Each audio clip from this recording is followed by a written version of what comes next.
sicer pa tako malce off the record, ampak je treba povedati, vulgarizacija povojnega sistema je to vrstne čudovite hiše, res tempeljske bajte, sistematično uničevala in potem je nastalo to, kar je, in to je seveda zelo škodljivo za celotno krajino, ker hiše so bile grajene z nekim namenom.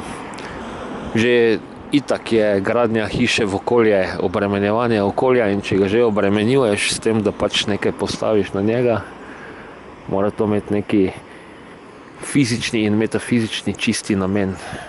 In to je eden izmed velikih, celo srednjih grehov povojne oblasti, uničevanje tovrstnih objektov, češ da gre za neko buržoazijo in podobno in da je to nekaj slabega. Poglejmo samo denimo gradove po Sloveniji in tako naprej.